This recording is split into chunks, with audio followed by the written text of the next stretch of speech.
Армал талаш, назарыңызда бетперде. Қазақпыз ғой, қан төкпейік, қазақтықты сақтайық, қазақпыз ғой, күнә жасап, арымыздан аспайық. Иә, бұл өлең жолдарының иесі заманауи жырау.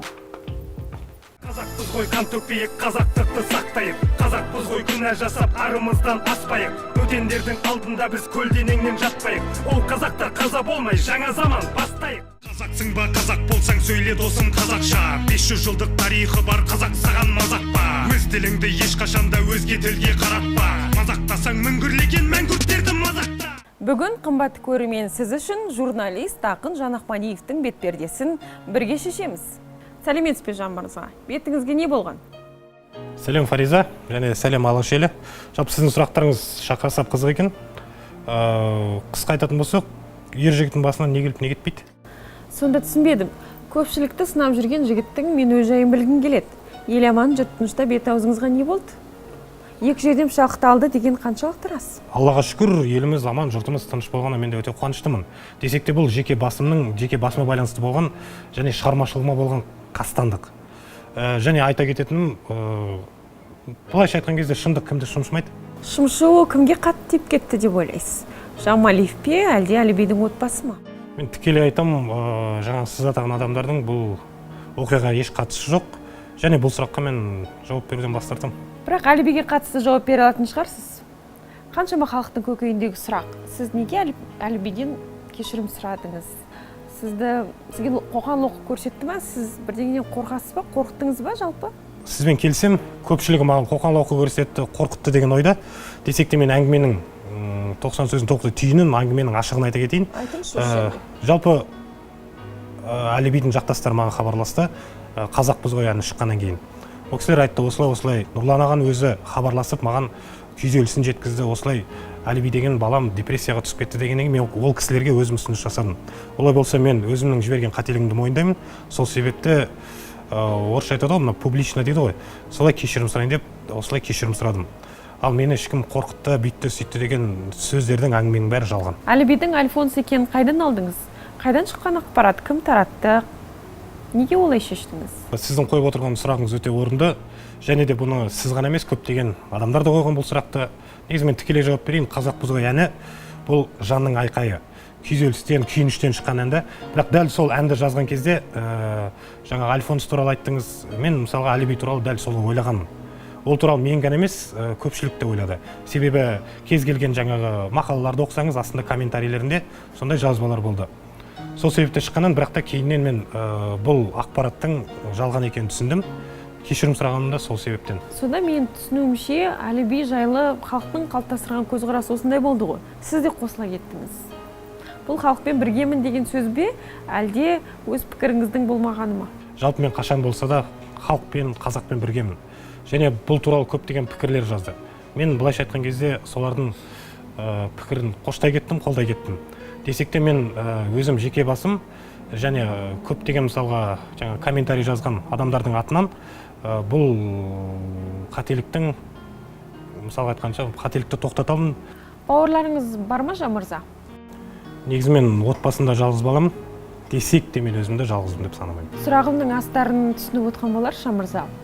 Айтып жүрген ашындығыңыз төбедегі дөкейлерге жетіп, өзіңізді міне көріп отырмын, үшінші клип болмай жатып, қастандық жасалып жатыр. Отбасыңызды неге ойламайсыз? Атадан жалғыз болғанмен Алаш деген жұртымның жүрегіндемін. Жалпы неден қорқам мен? Өлтірем десе кесінде өлтіріп кетсін. Десек те айтсаң ұялады, айтпасаң қиянат. Мен бұл әндерімде көзбен көріп, жүректі кірлетіп жүрген жайттарды жеткізіп жатыр. Бұл біреулерге ұнайды, біреулерге көбіне ұнамайды. Сонда сіз қайдан шыққан данышпансыз? Әркімнің өз шындығы бар емес пе? Ақиқатты айтатын сізден басқа адам қалмады ма? Солай сияқты ғой. Негізі қысқа айтатын болсақ, ақиқатты айту оңай, жеткізу қиын. Ал мен сол ақиқатты жеткізіп жүрмін. Сонда сіз не демекшісіз? Осы уақытқа дейін айтылған ақиқат қайда қалды? Жалпы көздеген мақсатыңыз не осы? Енді мақсат демекші, жалпы менің мақсатым, қазақта сөз бар ғой, елдің ертеңін ұрпақ ертеді деген. Менің мақсатым осы ұрпақты жағымпаздық емес, жақсылық жасауға тәрбиелеу. Жүрегіндегі патриоттық сезімді ояту. Ешкімге құпия емес, қазіргі таңда көшедегі ішіп жүрген қыздар көбейіп кетті. Бұл жай ғана мысал ретінде айтып отырмын да. Қыздарымыз түнгі клубты үйлерін айналдырды. Және де көшеде ішіп алған қазақ қызын, қарындасымызды қазіргі таңда қазақ жігіті, дәп қазақ жігіті келіп, оны соткаға түсіріп, ғаламторға салып, мазақ етуді әдетке айналдырды. Қысқасы айтатын болсам, жалпы мына еркектерде де, жігіттерде де намыс жоғалды. Менің мақсатым сол адамдардың, жастардың жүрегіне кішкене болса да отбасына деген, отанына деген сезім ұялату. Мысалы, айту керек, негізі өтірік емес, қазіргі таңда жастарымыз отан тұрмақ үйдегі ата-аналардың тағдырында ойламайды да. Сіз көпке топырақ шашпаңыз. Біздің білімді, мәдениетті жастарымыз қайда? Шетелде білім алып келген 5000 жастар бар. Олардың бәрі келіп, өсіп, өніп, қызметтерін жалғастыруда. Жалпы қарасам, бәріне өкпеңіз қара қазандай. Сізге не ұнайды жалпы? Ұнап жатқан құбылыс бар ма? Жоқ, біз әлі де деградация, яғни біз әлі де кейін шегініп бара жатырмыз ба? Біз дамып жатқан жоқпыз ба сонда, Жамырза? Енді жалпы сұрағыңыз өте орынды деп айта алмаймын. Себебі қазіргі таңда адамның білімді адам болады және ақылды адам болады. Менің мақсатым жаңағы білімді адамдар жамандау емес, жастарды. Жалпы мен айтайын дегенім, жастардың басына кішкене болса да ақыл қосу. Және сіз жаңа айтып отырсыз, сізге көп заттар ұнамайды екен деп. Мен тек ұнамайтын заттардың біреуін ғана айттым. Маған ұнайтын заттар да көп. Және де мені қолдайтындар көп деп ойлаймын. Оған мысалға менің ғаламтордағы жай ғана көрсеткішімді көрсетсеңіз болады. Осындай танымалдылыққа ие болам деп ойладыңыз ба? Шынымен де қарап жатсам, сізге дос болғысы келетін жастар көп. Сіз жастарға кәдімгі қозғаушы күш ретінде әсер етіп жатсыз. Әрине қуанам. Өйткені бәлкім біздің қоғамға осындай бір қаһарман керек болған шығар шынымен де. Сіз өзіңізді қаһарманмын деп есептейсіз бе?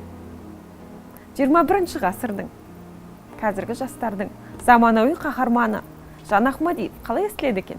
Сіз айтқан жаңағы ойларға қосылам деп айта алмаймын. Себебі мен өзімді қаһарман санамаймын. Және мен бұндай атақ, мансапқа қызығатын адам емеспін. Менің мақсатым тек қана осы көріп жүрген қазақтың қара көздеріне, қазақтың жастарына кішкене болса да өмірге деген көзқарасын өзгертсін деген аздап кішкене ой салу болды. Мен халық қаһарманы деп есептемеймін өзімді. Бірақ өзіңіз білесіз ғой, мен заманауи жүрамын да. Сөйлесе алсам ба? Алло. Интервью тұрмын, брат. Қазір звондаймын сосын. Давай. Кадрге кірмесіне. Қолыңызда iPhone 6, астыңызда Mercedes Gelenwagen. Мұның барлығы Жамалиевтің жұмыстық сыйлықтар емес пе? Өз арамызда қалсын. Жамалиев өзі 13 жылға сотталып, түрмеде жатқан адам. Маған қайдан Gelenwagen алып берсін? Мен бұған дейін де кедей болды деп кім айтты? Мен өзімен еңбегімен тапқан дүнием. Жан Ахмадиев, қай жақтың тумасысыз? Қай атаның ұрпағысыз? Мен жалпы Шығыс Қазақстан облысы Алакөл ауданы, бұрынғы Сатсалды, қазіргі Қайнар деген ауылдың қарапайым қара домалақ жігітімін. Руым Найман. Оның ішінде? Оның ішінде Керей, оның ішінде Өтеген. Батыр бабаларымыздың ұрпағы екенсіз ғой, қанша дегенмен? Иә.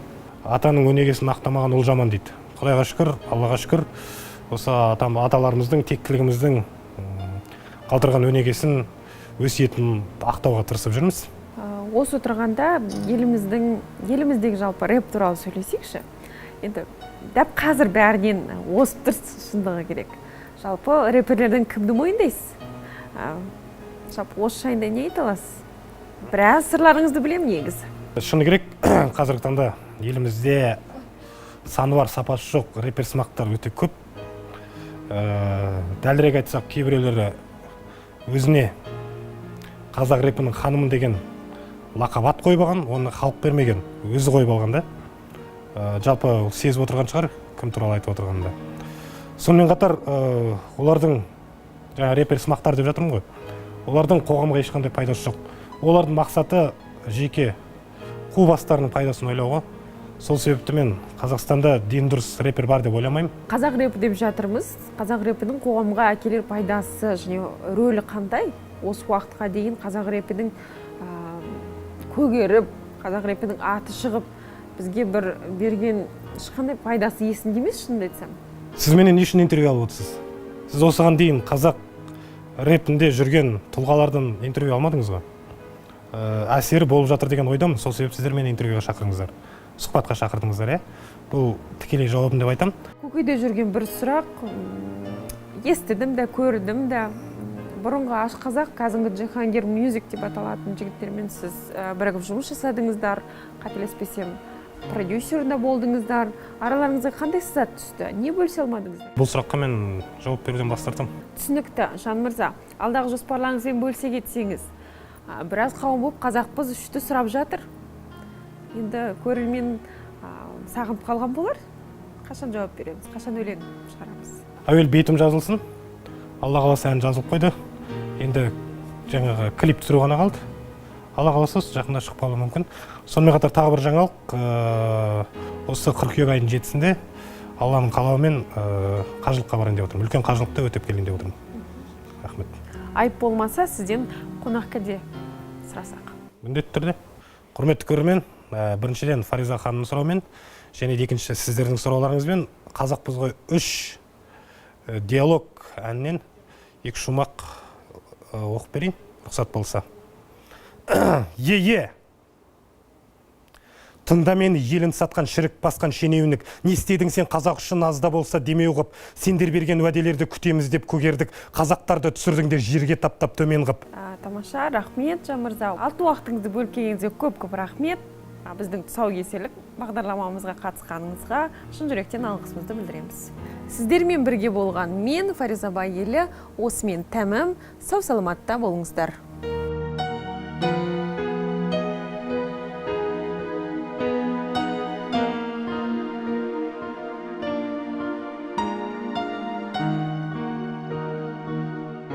Мен рэп орындаушы Жан Ахмадиев, Нұрлан және Алиби Жұмағұловтардан арнайы кешірім сұраймын.